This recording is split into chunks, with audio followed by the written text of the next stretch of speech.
welcome back to Blackout, House of Bob's cyberpunk adventure set in the Vantal Megaplex and powered by the Sprawl RPG system. Hi, I'm Cristina, and I'm playing Olivia Crow, who's on the run from MassCorp while trying to figure out who's friend and who's foe. This is Shubert. I'll be playing Bunk, the cyberfunky audio junkie, hacking beats on the Vantal streets. My name is Alex. I'll be playing Garrett, conspiracy theorist, wildcard, senior citizen. I'm Dan. I'll be playing Tiz, the hard-nosed reporter, tracking down corruption no matter the cost. And I'm Jake, your GM. If you want to support the show, check us out on Patreon, give us a 5-star rating on Apple Podcasts, or just tell your friends about us. Roll on.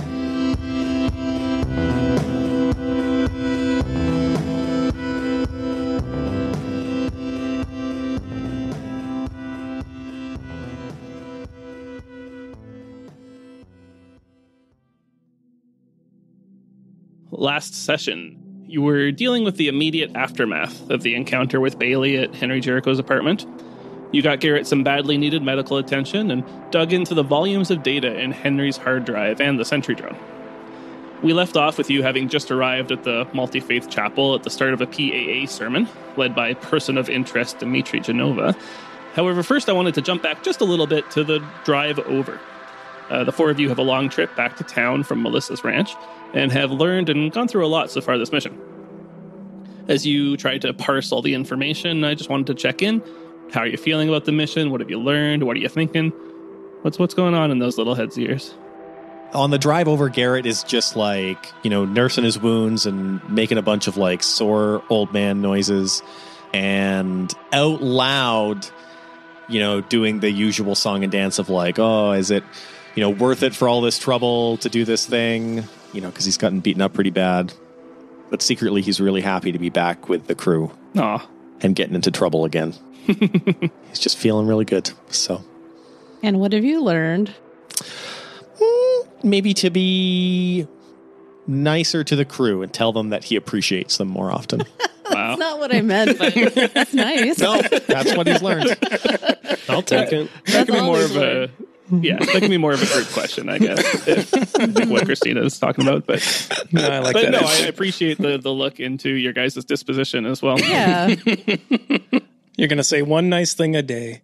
That's what he's learned, yeah. Now say one nice thing about all of us. Start with my birds. I think Olivia's feelings, pretty tense. We just barely scraped by in a in a fight that she wasn't super into, but also she's, I think, sort of upset about because I'm pretty sure, as both Olivia and Cristina, that Nickel's still somewhat involved with Bailey. So what Nickel might do next to us? Yeah, in regards to the mission, though, I feel like we got some intel from what little intel we could get from the recordings. We messed up pretty bad with the lasers. But still, we found out about that clandestine meeting that may have been Jericho's ultimate demise, or the starter of. Mm-hmm. That seems like a big one. That video had some answers, but also some questions. You saw that there's maybe more parties involved in this than you originally thought. How's Tiz feeling? Tiz is on edge right now. On the edge of his seat. Yeah, no. No. In anticipation, no. He is not. He was just in a fight for his life. And now he's going into a weird den of people who he originally didn't think was much of a threat, but they are proving to be scarier than he thought. He just thought it was an innocent cult. Yeah. There's lots of those, so. Yeah, I know. And he thought it was just a run-of-the-mill one, but they're involved in murders and weird, crazy drone killers and stuff, so. I don't know. He's anticipating some sort of fight or something, so he's trying to prep for that, mentally at least. Mentally, how about getting a weapon? No, he's still sticking with his stun gun and his new knife. Yeah, that knife's been pretty handy at murdering. Wait, you took that with you? It was actually Garrett's. Well, it was originally a Napalm Harvest memory. Yeah. Oh, is it? It's crossed a few different sets of hands at this point, yeah. It's a third-hand shiv. And now you're bringing it back. Yeah, it lies in the hand who last killed with it, so... And it cannot be sheathed until it draws blood again. Oh my God. Wow. Yeah. Tiz is licking the blood off the blade. Wow. That doesn't seem healthy. No, it's like days old. It's gross. Yeah, it'd be all crusty. Fine, he's washing it in soap and water. He's washing it first before he licks it, okay? He's washing it in the RV sink. He's driving. With some wet wipes. Yeah, he's buffing it on his t-shirt. Bunk, what's on your mind? Oh boy, a lot, I feel like. I feel like Bunk's got a lot on his mind. He's pretty full of anxiety. He's just thinking back on all the casualties of our missions past, like all the people who have either gotten hurt or have gotten killed, either as a direct result of stuff we've done or by people that, we're fighting against, like Blunderbuss and Nickel, like our first client that wound up dead. And I'm thinking back to the guy at the Vantal Harbor that his cybernetics went out and he ended up dying because I couldn't perform CPR on him. And just all these kind of moments of regret, I guess, or man, I should have done this differently. I'm kind of going into this last part of the mission trying to learn from my mistakes, basically. Sure. And also, I think the one other thing on Bunk's mind is just the image of the blue angels. I don't think that's a thing that he can get out of his head. I think he's probably been having nightmares about it. And when he closes his eyes, he sees a blue, blurry, JPEG-y image. And it's kind of freaking him out. And going anywhere near the passing angel axiom is definitely filling him with some fear. Yeah, I think he's the only one of the group here who has really had any actual experience with this. So probably hard. You can't talk to your friends about it. Yeah, as far as I'm concerned, they don't believe in anything real. Something's going on, though. Who, Bunk and Garrett? No. Well, if you believe in the Blue Angels, I kind of think you're off your rocker. Well, I mean, Bunk told you about his when he saw one. But yeah. And we didn't believe you right off the bat. I listened to that one. Yeah, you guys all thought I was hallucinating or on drugs or something. You weren't super supportive. We just wanted some more evidence, I think. Yeah, and Bunk does too. Yeah, when you catch it on camera, then we'll talk. That's going to be so hard because everything dies down. As a group, do you have any thoughts going into the last bit of this mission here? What you expect to find, what you expect to have to deal with, or any crackpot theories you might have? I'm worried it's a trap, to be honest. We kind of already did that with Lex, and it's basically walking into enemy territory without much information. I feel a little bit better about it, though, because it is a giant public meeting. We're not the only ones going there. This is as far as we know, going to be a big congregation of people. Well, I think we'll see people open to the public, right? And I think it'll be we'll show up. It'll be a church. There'll be lots of randoms just showing up and stuff. If we get too much of a fishy vibe, we don't have to Garrett our way in. We can leave. Don't we though? I don't know. I'm worried Lex is there, and I've seen what she's done, or at least I've heard it while I walked away. Yeah, to be fair, Bunk wasn't there, so. In a meta sense, the action clock is at 2200, so there's 2 more blocks on that. Your story clock is at 2300, so you only need 1 more bit of evidence to seal the deal here. And to get out alive. Though, I mean, one of us anyway. Yeah, at least one of you. Speaking of which, for harm clocks, I think what Garrett's at 3 down still. Anybody else's damaged? Or yeah, I still have sustained damage from before. Just 1. I don't know how we healed though. I had originally taken 2. You guys had your med kits that you were able to. And also we saw Dr. Horse. He helped out a little bit for some of us. She has a name. Melissa. Melissa Horse. MD. Dr. Melissa Horse, MD. I think she's a veterinarian. I don't think you get MD as a veterinarian. I don't know. She's not a actually, I don't veterinarian. know. She's a horse doctor. Okay. It's still a medical degree of Anyway, sorts. moving on. Yeah, that was a mistake to bring her up again. It really was. You all still got a fair bit of gear and intel between the lot of you as well, and some unclaimed contacts. So you still have some good resources to going into the last chapter here. So we'll pop back to the chapel. Again, this is a multi-faith chapel in Puget Sound. It used to be a warehouse, but it's been converted. And as you approach, you do see a good number of people kind of milling about the entrance and lining up to get in. There's a schedule up at the front of the warehouse door where you understood this place to be kind of, again, a multi-faith chapel, but it looks like the schedule, at least for this weekend, is packed full of just Axiom meetings. And you see people making their way in. Are you guys heading right in there? How's the donut table look? You can't see it from outside anyway. We're still Unless you want to spend an intel to know. Yeah, just ask around. Yeah. And how warm is their coffee? We need to know these things, Jake. I just want to eyeball the crowd. Mm-hmm. Do these people look like normies? Do they look like a bunch of... Cybergoths. Yeah, are they wearing those robes that they all wear? Yeah, exactly. Are they cybergoth? Are they flame people? What are they called? I forgot their Napalm names. Harvest. Yes, Napalm Harvest. You see quite a wide variety of people from a lot of different backgrounds, and some of them are wearing those robes that you see in like Octoware or the Lex and Dandelion, but not all of them. Many of them are not. One of the common features you do notice is that anybody in the line with visible cyberware, they have it wrapped with red ribbons that are inscribed with scripture from the Axiom's teachings. So there doesn't look like any new people like that, though. Like, we're the only people with cyberware that don't have wrappings. Well, I don't think your guys' cyberware is super visible, right? I think Bunk says, isn't it? Bunk has a neural implant, Oh, right? right. It's inside.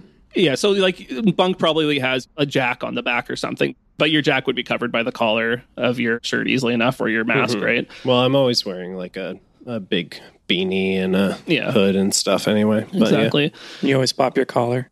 But it sounds like Olivia's is pretty visible. Yeah, well, I have a shaved head now. Mm-hmm. Wear a cap. I think you could easily enough, throw on a cap or something like that, and But to church, that's so disrespectful. doesn't seem to be an issue here. No. I just, I'll pop on a little blossom hat and we'll move on. People are filing in. Again, a wide variety of people. You don't feel like you look out of place or anything. Okay. You look out of place with that stupid hat. Holy smokes. Whatever, bell bottoms. Got him. Sounds like you're heading in. Yeah. The line starts filing into the building, and you get into the line, and there's someone handing out programs, and you grab one and walk inside. And again, the place is pretty packed, close to near capacity. And you guys slip into one of the pews near the back and take a look around. Do you guys all want to sit together, or do you want to split up? I was going to harmonize on the hymns with you guys. Olivia's already left onto the other side of the room. Oh, okay. Because of the hat comment. Yeah, I just can't handle it. Garrett sits down at the closest seat to the door. Sure.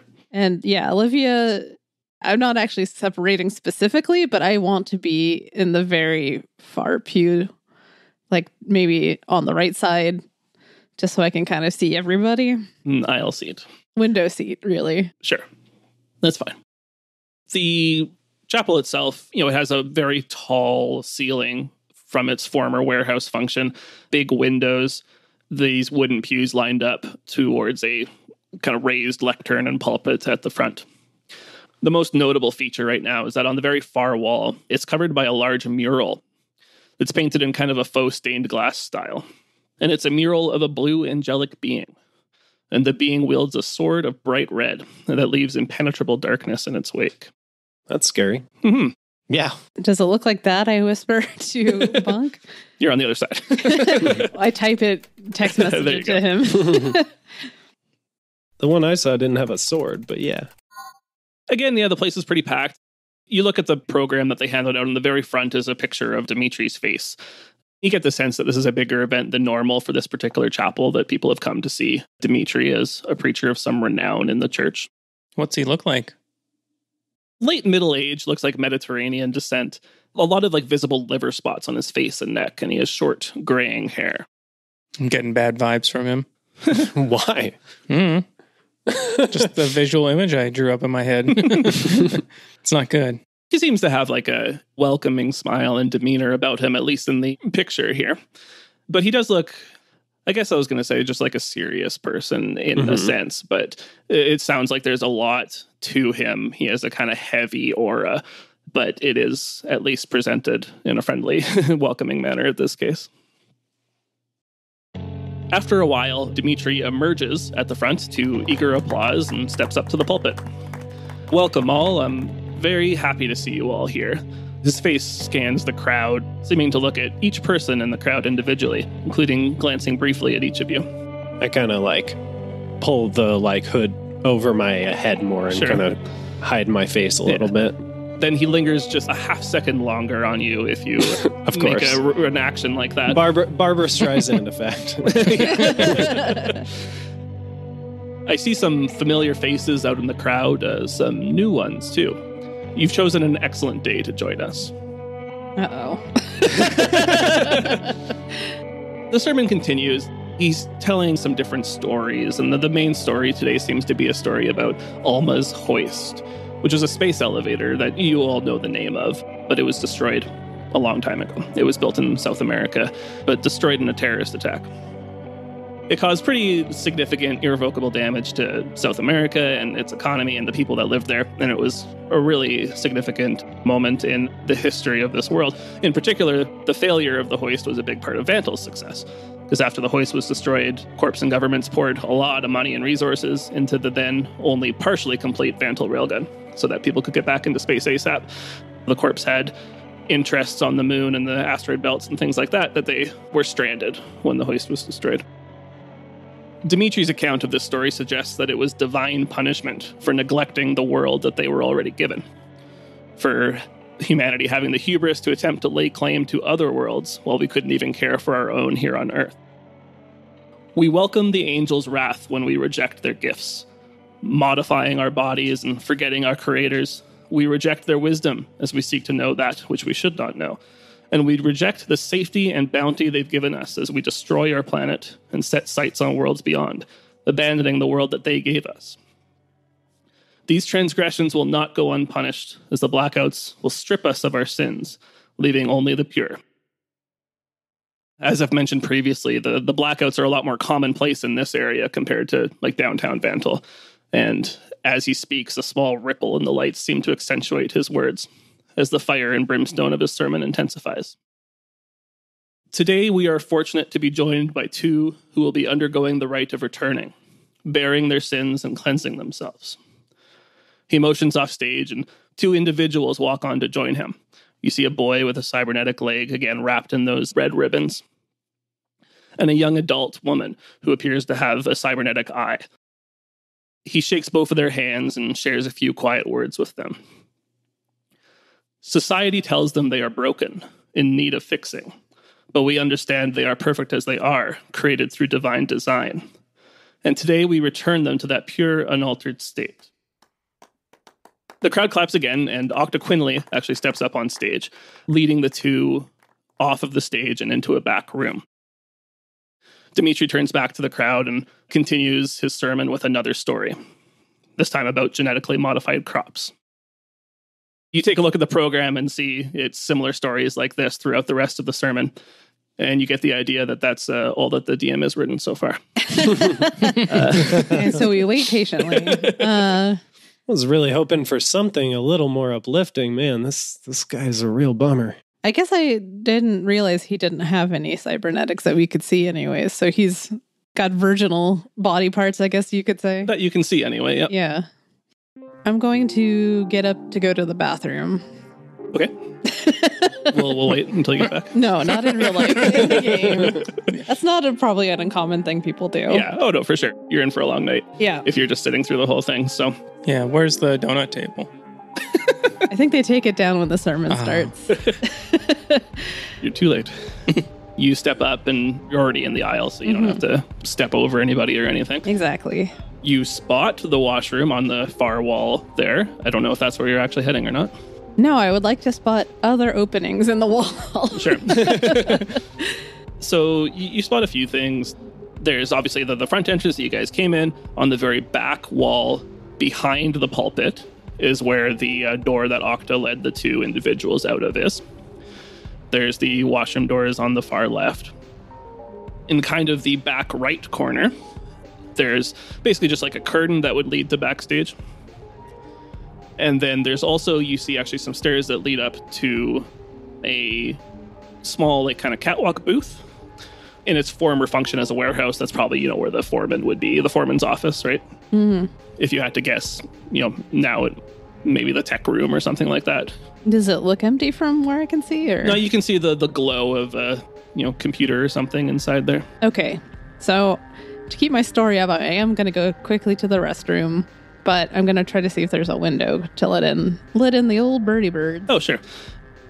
There's like big, warehouse windows that are higher up, but then you do find like a smaller one by one of the doors that you're able to just pop open briefly. Excellent. And then I'm just going to let them fly up to the rafters and watch over us. Perfect, yeah. Beautiful angels.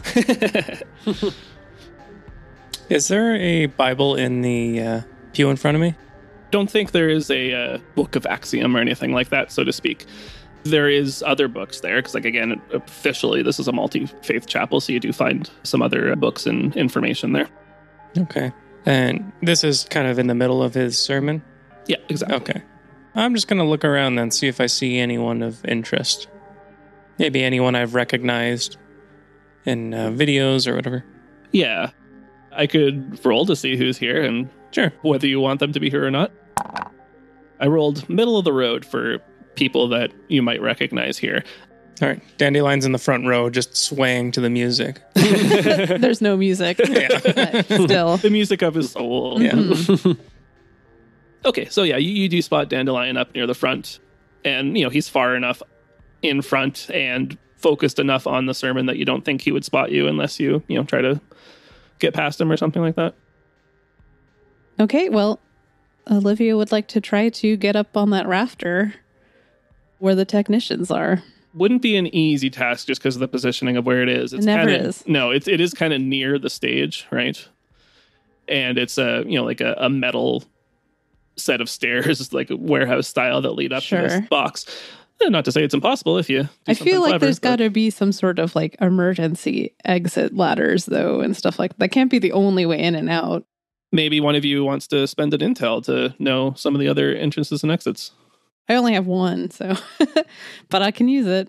I was going to say that Garrett could know one of these exits, like an emergency exit that you could take or like sneak through.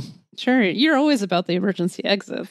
I just figured that he had probably, done a sketchy trunk to trunk exchange in the parking lot before with someone who like popped out the exit, since it's like used to be a factory, right? So oh, sure. Someone working at the factory needed something to like get them through the rest of their shift like years and years ago. Sure. So we like text back and forth about it because Garrett's still got his phone. He doesn't have his cybercoms working, but he's still got his cell phone. So disrespectful. Well, maybe someone will notice.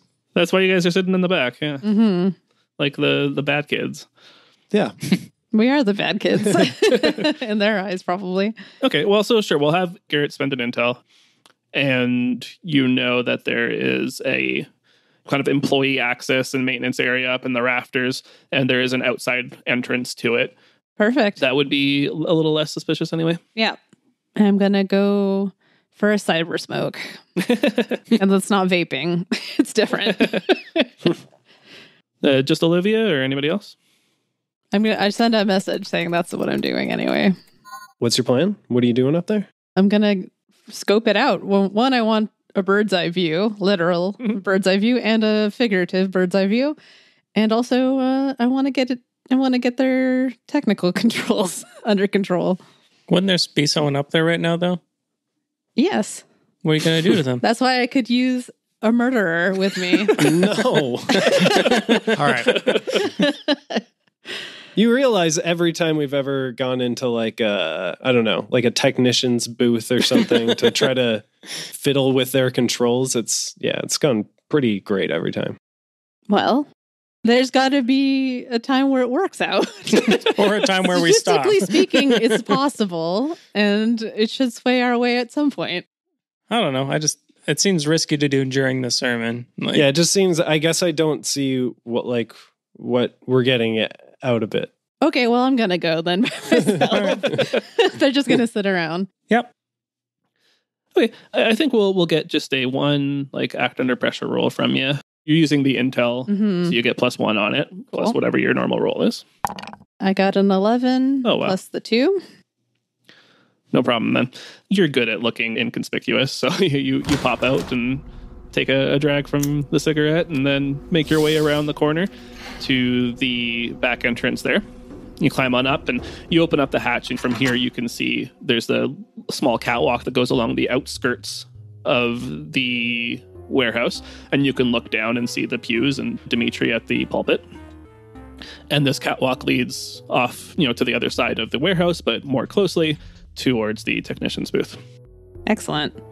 I'm going to try to test out how loud walking is up here before I walk too much towards it. If you're, sneaking your way over, you'll be fine. If you have to beat a hasty retreat, then running footsteps on here would be pretty loud. But if you're being careful, you're okay getting over there. Yeah, so I do want to just sneak over there. And part of this bird's eye view is I am trying to hope to see if I can see behind the stage. Sure. You don't see too much behind the stage, but there's, the curtain, and then behind that you see a couple stage hands that are, right now they don't have a lot to do, actually. They're waiting for the next prompt or next scene, right? Mm-hmm. You see there's a hallway behind there, which is the door that Octa went through. You see another door that's just slightly ajar. You can see a couple doors behind the stage that are open, and you see the dressing room and a green room and that kind of thing. Cool. Which way can I go to get into where Octa came out of? And maybe the least conspicuous way, if possible. Mm-hmm. Certainly during the sermon, it's going to be tricky. Mm-hmm. I think I'm just trying to map it out in general. You want to maybe do assess then? Okay. Edge. 7.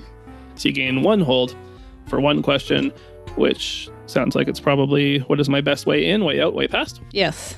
You think that you could maybe follow the catwalk farther back and then climb down so that you'd be behind the curtain. The risk would be making noise or, slipping or something like that, but it would be the most inconspicuous, assuming you are successful in that. Okay. And that's if nobody's in the area, or that I could do that now? Yeah, assuming it went well, you could do that now and not be noticed. Yeah. Okay. Yeah, I'll send a little diagram to you guys and say, what you think? Find out what's behind door number 1? Sure. You're already deep in it anyway. Go for it. I'm not that deep in it. I could literally turn around. Okay. I don't want to be the only one doing anything, though. So if you guys want to do something before I go next. I really don't feel like doing something during the sermon. Yeah, I don't know. I think Bunk is a little bit frozen in fear here, but he's he just sends a message to you that's be careful. Garrett texts you and tells you that if needed, he'll provide a distraction for you. Always. You can always count on that. Yeah. Excellent. I have a subtle distraction in mind today, guys, so hang on to your butts. Hang on to your butts. Did you just... No, I think you're say... You had to think about it in context to Garrett. I think you're going to like it. A normal for us. I think you're going to like it.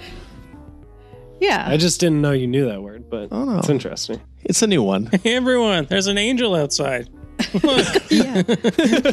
But go for it. Yeah, I'll provide a distraction if you need it. Okay, cool. Sounds good. I'm going to do something I'm super good at, which is probably a meat roll. Or cool. Cool would be cool by me. Meat is pretty specifically for impactful physical actions. I think it would still probably just be act under pressure. So a cool roll. Yep. You are getting +1, though, because you are acting on the information you got from your assess. I like that. I like all these extra +1s. So that's a 10? 10, no problem. I just slide right down that. Yeah, as you kind of walk to the other end of the catwalk past the technician's booth, basically there's some pipes along the wall and ropes from the curtain and that kind of thing, and you're able to scramble your way down. And now you're behind the curtain. You can see the backside of Dimitri at the pulpit there. Where are you going from here? Oh, I wanted to go into the door that Octa had originally come out of and see what is behind that door. Behind door number 1. I'm hoping it's unlocked. I want to roll to see what the the stakes are, I guess. Is this door locked? Is there someone there that's going to see you? That kind of thing. So we'll do edge. That makes sense, I think. Oh, no. Oh, no. I got a 2. +1, 3. Yes. I rolled snake eyes. Jeez. The door is locked. So you make your way kind of along the wall behind the curtain, trying to blend in as much as possible. And you make your way over to the door that you saw Octo walk through with the 2 initiates. And you kind of just lean a hand over and jiggle the handle, and you see that it is firmly locked. At the same time, you see that some of the stage hands from kind of across the stage, they're walking in your general direction. It doesn't seem like they've noticed you, but they're just moving on to their next job or task. Right. And they might see you very soon. Okay. Well, time to hide under a table or something. And start barking like a dog. It worked before. Do you need a distraction? I think I'm okay right now. You'll get a notice from me if I need it. Got a dog emoji. Yeah, I'm gonna send a bark sound. Yeah, I'm gonna try to see if I can just duck out of their way. Okay, yeah, I mean, there's some like trunks and clothing racks or whatever back here, so yeah, I'm gonna just squeeze my way into the wardrobe racks. Sure, then I guess let's do act under pressure once more. 10. Oh, I put on a robe while I do that. There's a row of mannequins with like outfits and stuff on them, and then you just stand beside the other mannequins with an outfit on, so it looks like you're a mannequin. Yeah, it's for the other multi-faith group where they worship mannequins. You managed to just in time dive behind a trunk that's back here, and the 2 stagehands walk past you. I wanted an outfit though. Oh, you can grab an outfit. Oh, okay. I grab one while I'm waiting behind the trunk. Mm-hmm. Okay, well, I mean, next step is up to you, I guess. You're okay for now, but you don't know for how long. Yeah. How far into has it been time-wise now, I guess? Does it feel like it's ending anytime soon? When do you think you left? I think I left like just before he brought out those 2 people. Okay. So I think there's probably still a good half hour left. Okay. Cool. Where did those stagehands head off to? I'm eyeballing them now. Yeah, they went basically like to the stage left curtain where they were on stage right before, right? So, and then they're adjusting some props or something. Okay. I'm going to just wait a little bit behind here and see if anybody decides to pass by and get through that door. Oh, okay. And then I'm going to try to, like, basically stick my foot in there. Sneak in, sure. Anybody else doing anything in the meantime? Garrett is going to like close his eyes and lean back to look like he's snoozing off like an old man, and then just listen very carefully to see if, what's happening around him. See if he hears that bark. Yeah. Clip I send. That's it. So you're going to pretend to act like yourself, but you're actually going to be awake and alert. Really attentive. Not like himself. Nice. Good plan. Just in case, when he's ready. Garrett's always ready for anything. People might maybe talk about something around him that they wouldn't have if they thought he was awake. Mm-hmm. He's gonna be sneaky. It's working so far. I'm liking it. I like this side of Garrett. I guess I messaged to like Tiss since Garrett doesn't have cyber comms. He has his phone. You can text him. That's true. Yeah, I send it in the group chat.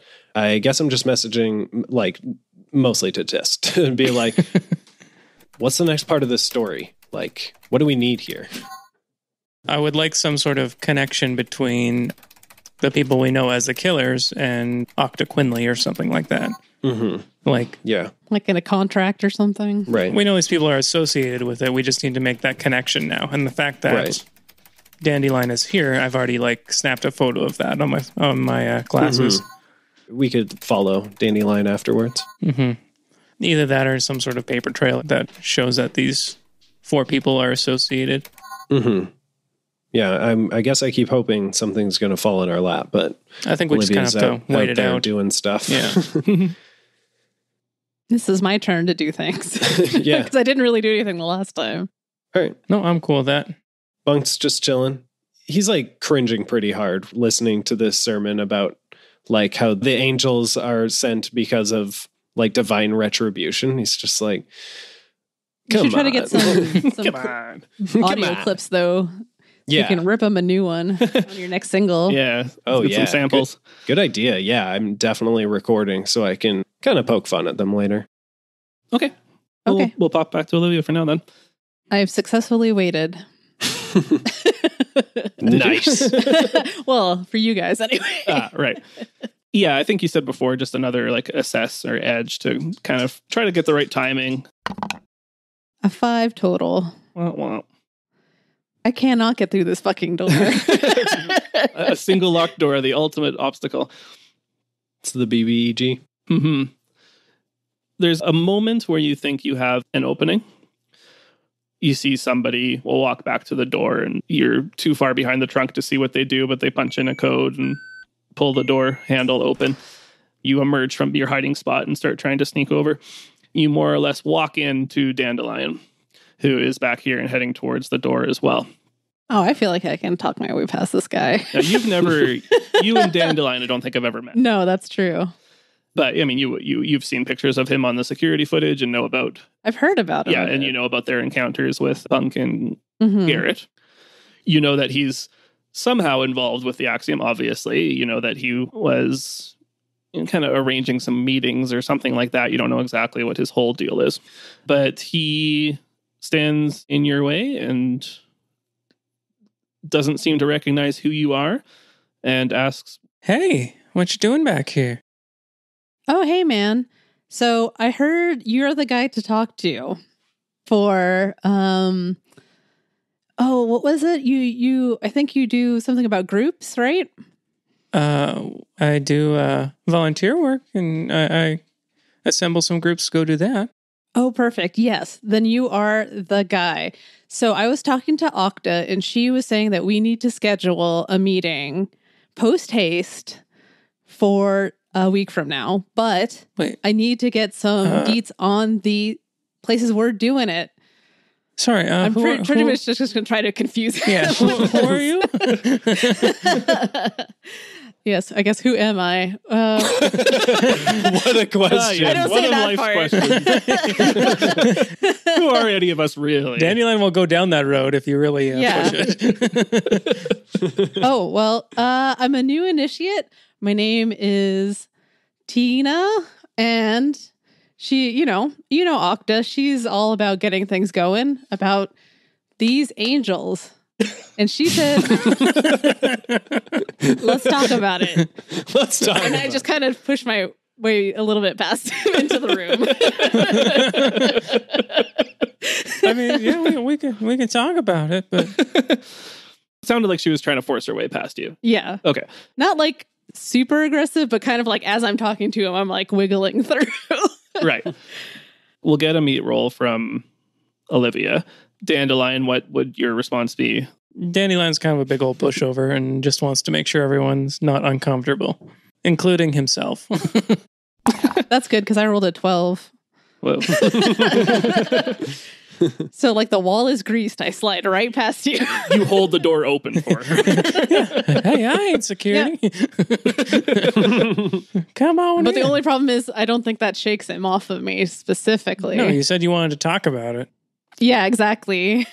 And like Dandelion, you know that, I mean, obviously you have this kind of carefree attitude about you, but you do know that this is serious and that, you know, people that aren't supposed to be back here should not be back here. I did steal an outfit. Yeah.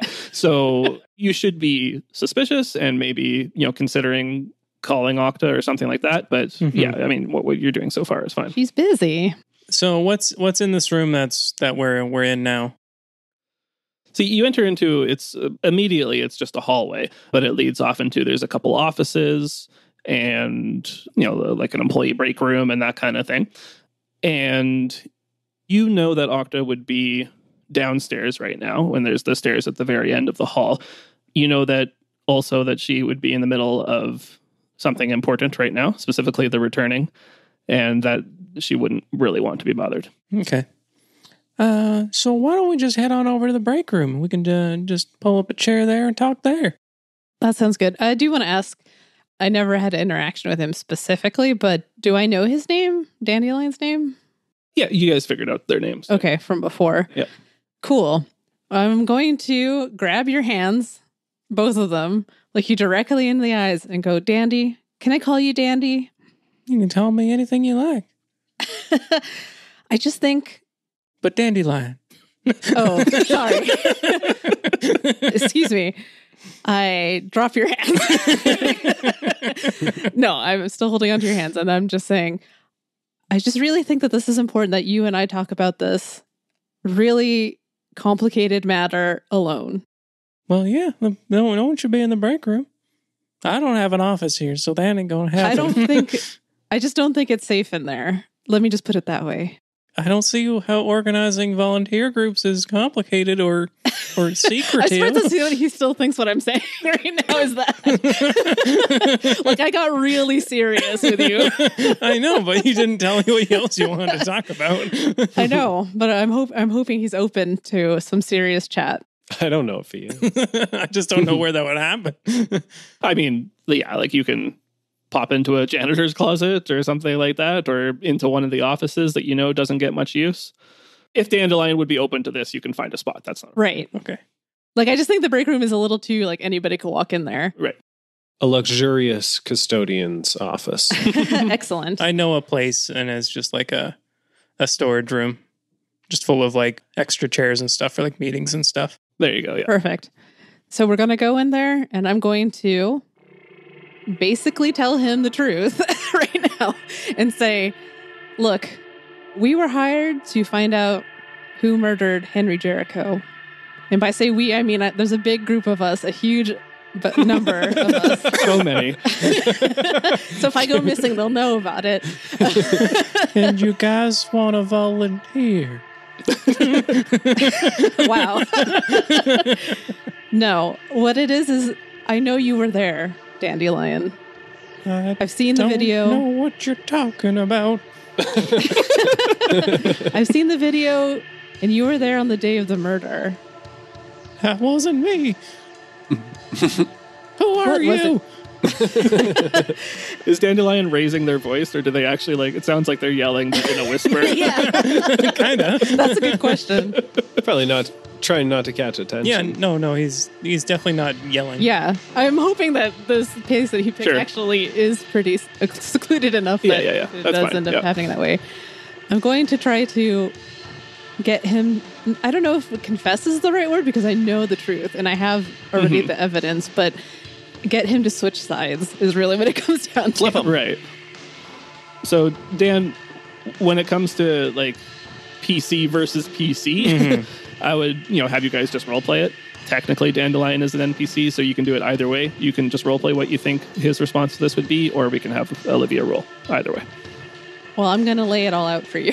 The things that we found, everything. I don't mind doing it with the roll, because then I'll just roleplay however the dice lie. Oh, gosh. Do I get at least a bonus for, like, really telling everything?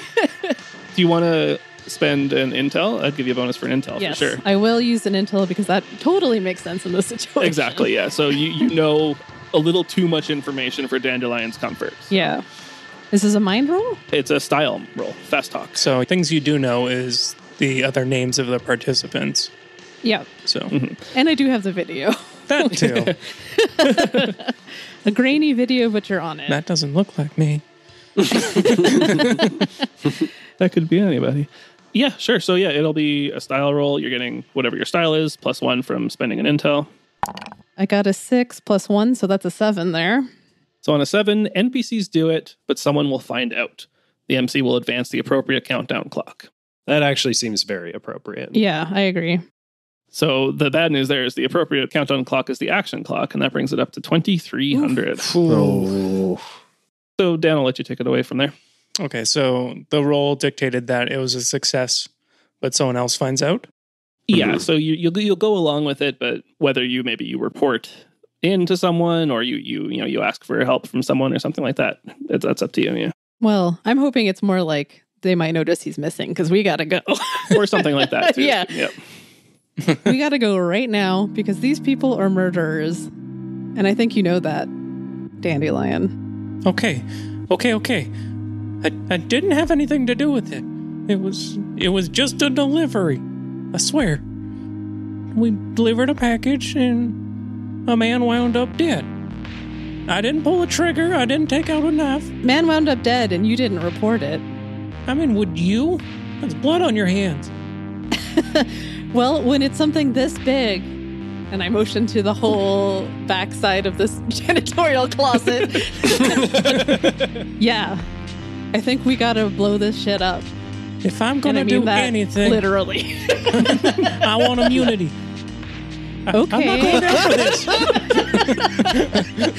this. Dandelions been watching too many crime shows. Yeah. I don't tell him that I'm not a cop. This isn't my jurisdiction. I plead the fifth. I mean, if you were a cop, you'd have to tell them, but you're not a cop, so you don't gotta tell them Yeah, shit. so don't have to do anything. Tina, you a cop? Oh. No, I'm not a cop. But I'm here to spread some truth. See you in 2 weeks. Thank you for listening to the House of Bob. If you're enjoying the show, we'd love it if you gave us a review on Apple Podcasts. Tell your friends about it. You can chat with us on social media as well. We're at the House of Bob on most platforms, or join our Discord server. All the links are in the show notes. We have a quick announcement today that I recently released a D&D 5th edition supplement on DM's Guild. The Myriad Market contains 6 different shopkeepers with a total of 30 magic items. The items are all described narratively with shopkeeper dialogue and stat blocks presented separately, so you can keep your engaging marketplace role-playing encounter separate from the nitty-gritty stats. The items are all designed to be unusual with unique effects or interesting drawbacks, and I'm biased, but I think there's a lot of cool stuff in there. It also includes art from House of Bob members Sean and Trevor. And that's the Myriad Market on DM's Guild. I'd like to thank our Patreon supporters. That's Volt, Tom Wesley, Mike, Scooter Emerson, Robert, Ray Kearney, Mary Margaret, Luke Conroy, Kieran Duffy, Keith Haddad, Josh Jordan, Jessica, Bucket12, and Jessica Colden. If you've had a name change or would like to go by something else, send us a message or email and we can correct it for next time. Artwork for this episode was by Sean at Sean Makes. Audio production by Alex of Astronomic Audio. And the music was by John Julius, licensed under Creative Commons by Attribution. Thank you for listening to this episode of The House of Bob. Have a great day and roll on.